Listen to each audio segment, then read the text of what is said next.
Looking to improve your squad on Ultimate Team? Visit IGGM.com for safe and reliable coins with the link in the description. Use my promo code NA to get 5% off. What's up, guys? For this video, we're going to be talking about the 4411. And this 4411 I absolutely love right now. Personally, it's my favorite custom tactic in the game. Usually how I do my custom tactics is I'll play one custom tactic, I'll post a video about it, and then I'll try to find a different formation so I can have another video to post in the future.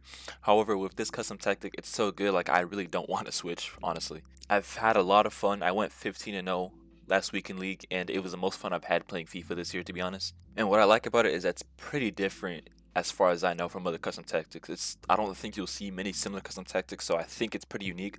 I might be wrong, you might have to see for yourself and see if you've seen similar custom tactics, but for me, I don't think I've seen people use anything similar to this. But yeah, I had a lot of fun with this custom tactic, so yeah, let's go over it. And as you can see, this is the team right here that we're going to be using. Just make sure, as always, make sure you can get place or a incisive pass plus on your cam. I don't. I have the white playstyle plus, which does work. However, the most noticeable difference obviously is the plus. So if you can get the plus, that's perfect. If you can't, it's not the end of the world. However, if you can, on your 2 center midfielders, as you can see on mine, I have all of them, all the playstyle pluses except whip pass, but obviously that's pointless for a center mid. If you guys want quick football, you gotta get all the white playstyle pluses. It just makes everything smooth. I think something that's really underrated is pinged pass, because what this does is it improves the first touch of the recipient for the pass. So if you want really good tiki-taka, then you gotta have ping pass. But yeah, that's that. Try to get passing playstyles on your wingers as well. I have one on my Madueke right here, and then Leao right here as incisive. Just in general, try to get as many playstyle pluses, or sorry, passing playstyles as you can. And as you can see, these are the custom tactics. I'll have the code top right in bigger text. And as you can see, build up style balance, defense approach aggressive. Aggressive 91 I found to be my best in terms of defending. I've had people say when using these custom tactics, or when using 91 or 95 or aggressive defensive approach to begin with, I've had people say that they were struggling, it was too aggressive. If you want to go back to 70, if you want to go back to something that you had a personal preference, you can go absolutely ahead. There's no you don't have to worry about, the custom tactic not being good anymore just because you change the defensive approach. You can change this always to whatever you want. So if you're getting a custom tactic, you can always use whatever you want right here. It's up to you. But it does mean with aggressive defensive approach, you're gonna have to be pretty smart with how you defend. You can't just defend by trying to get the ball back as soon as possible. You're gonna have to defend by closing out passing lanes, trying to get your opponent to pass into you, if that makes sense. You don't want to just rush around trying to get the ball and tackling everybody, spam tackling.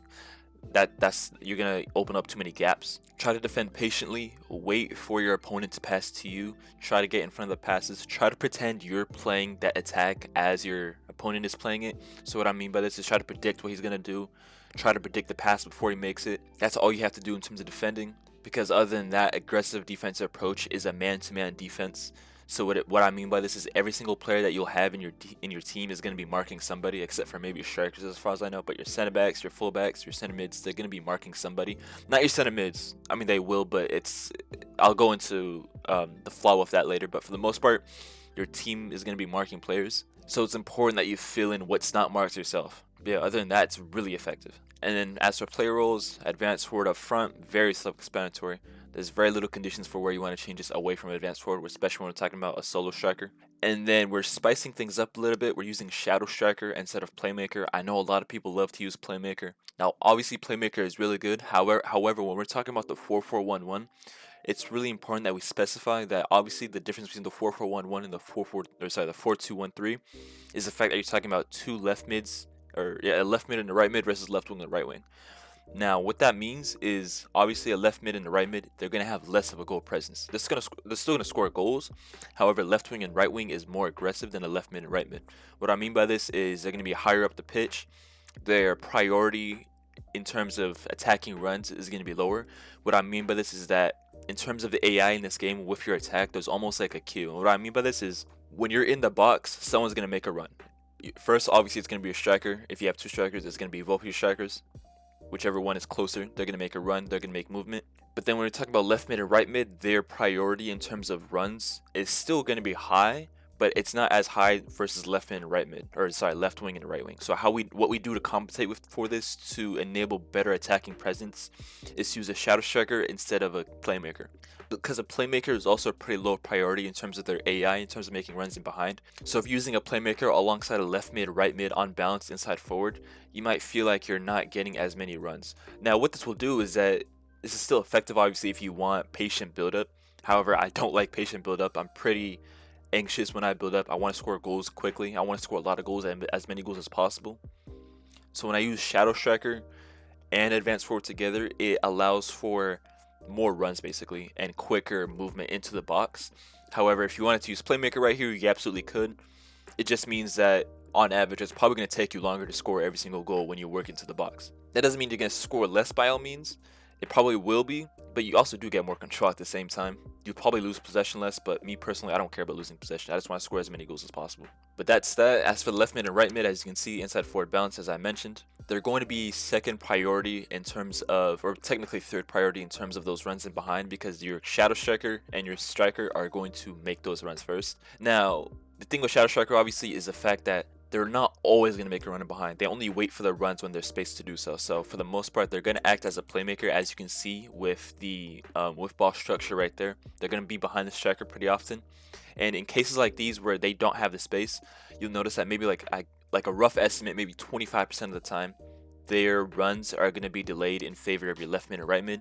And the thing that I love about this is a lot of my goals for my left mid and right mid, they come because they're just wide open players. So you'll notice a lot of times in the box, your left mid or your right mid, they're going to make that run in behind and boom, completely unmarked. Especially on the counter attack, I've scored a lot of goals, as you can see probably in these clips, where I have my left mid and right mid in front of goal and no one's blocking them, there's no defender in the way. That's a really good thing with inside forward bounce, because they're a little bit more delayed in their runs, and the reason why they're delayed is because they're waiting for space and waiting for the opportunity. And when there is no space or when there is no opportunity, you can expect your cam to be making the forcing the option basically. And then that brings us down to our two center midfielders holding holding center mid and deep line playmaker build up. Now originally I was using two deep line playmakers on building up and it was really good in terms of attack. However, I had a huge issue where I was playing against 4-2-1-3s. I would lose the ball, boom, that cam was wide open. So what I had to do basically is I had to put one on holding. Now the one on holding, obviously he's going to stay back a little bit. He's going to stay back far enough to, he's not going to directly mark the other team's cam, unfortunately. However, what he's going to do is sometimes you might see him closing down that passing lane. Sometimes when the pass is made, he'll be quick enough, especially if you can get that plus, he can be quick enough to block the pass from the cam. Or sometimes the cam will receive the ball anyways, but he's going to be on the cam right there, so they don't have space to dribble forward, and then the cam on the other team can, send that incisive pass. So basically, this play is just to stop the other team from counterattacking you. However, with deep line playmaker right here, we want a playmaking presence up front, obviously, since we have a shadow striker. We want a player that, when the shadow striker is in the box, we need a player that is at the edge of the box to send that final pass. We don't want them to be on playmaker though, because the issue with playmaker is that sometimes they make runs of their own in behind. We don't need that. We already have the left mid and right mid.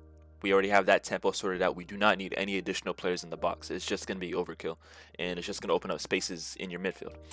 Deep line playmaker is my favorite role, because what this does, as I've said in previous videos, they step up high enough to be almost at the edge of the box.